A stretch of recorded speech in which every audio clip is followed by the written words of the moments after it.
Bonjour Hilaire. Bonjour Agnès. Alors, depuis quelques semaines, vous nous parlez de la grande vieillesse, puis de la dépendance et enfin de la maladie d'Alzheimer la semaine dernière. Votre combat pour le respect de la dignité des vieux, il est constant au fil de vos chroniques. Mais vous pensez vraiment, Hilaire, que notre société méprise les vieux ? À 76 ans, je fais partie de cette génération de l'après-guerre. La génération du baby-boom. Génération qu'on appelle aujourd'hui les boomers. Agnès, savez-vous pourquoi on nous appelle ainsi ?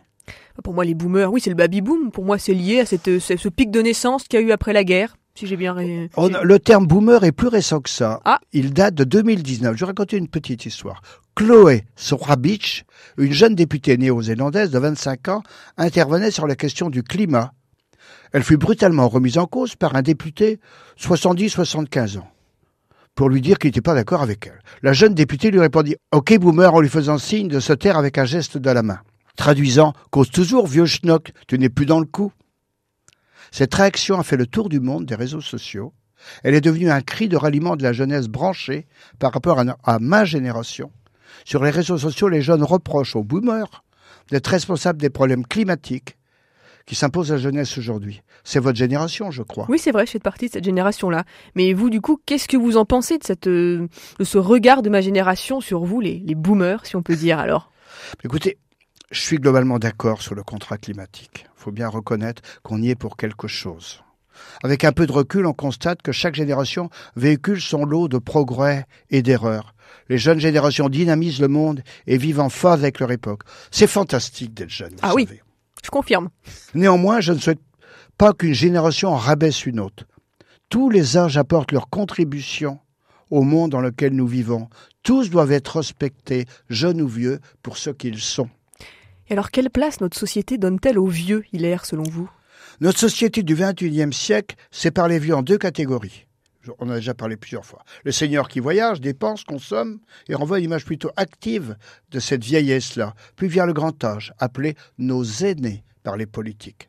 Les aînés octogénaires, nonagénaires, centenaires, ils sont sortis du radar de la société parce que la société qui brille par le clinquant et la nouveauté permanente, eux ne brillent pas.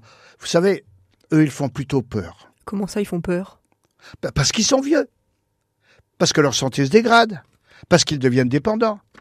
Les responsables politiques s'inquiètent de la courbe exponentielle de la dépendance. Imaginez, entre 2020 et 2060, d'après les prévisions, 25 000 personnes de plus seront dépendantes chaque année. Cela va coûter des milliards. La loi Grand Âge et Autonomie, promise en 2017 par Emmanuel Macron, n'a pas vu le jour. Demain, les boomers deviendront vieux, et même très vieux. En plus, ils ne se pressent pas de mourir, avec toutes les bêtises qu'ils ont fait. Ils coûtent. Mais derrière le chiffre, il y a des êtres humains. En EHPAD, je rencontre Paulette, 95 ans, dans sa chaise roulante. Suzanne, 98 ans, qui ne peut se déplacer qu'avec son déambulateur. Marcel, 96 ans, qui se passionne toujours aujourd'hui, aussi, pour la politique. Tous m'expriment deux souhaits. Être respectés, être considéré autrement que comme une charge ou un objet qu'on déplace, nourrit et entretient.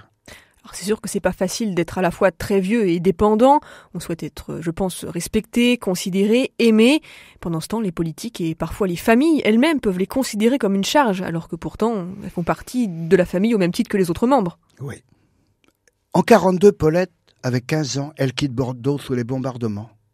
Elle a un mari affectueux.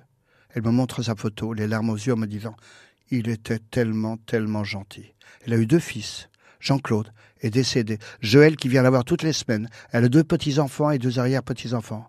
Son visage est devenu lumineux quand sa petite fille est venue la voir mardi dernier en ma présence. Suzanne, elle a 2 filles qui habitent à Saint-Nazaire. Une à Saint-Nazaire, l'autre au Mans. Elle me dit avec une tristesse résignée « Vous savez, elles ont tellement de choses à faire qu'elles n'ont pas beaucoup de temps pour venir me voir. » Voilà des tranches de vie des êtres qui ne demandent qu'à vivre et à aimer à 98 ans. Mais alors la joie d'être vieux, est-ce qu'elle est possible dans un tel contexte de société ? Nos sociétés contemporaines sont sans doute les seules dans l'histoire de l'humanité à avoir fait de la vieillesse une indignité plutôt qu'un chemin vers la sagesse, dit Natacha Polony dans Marianne.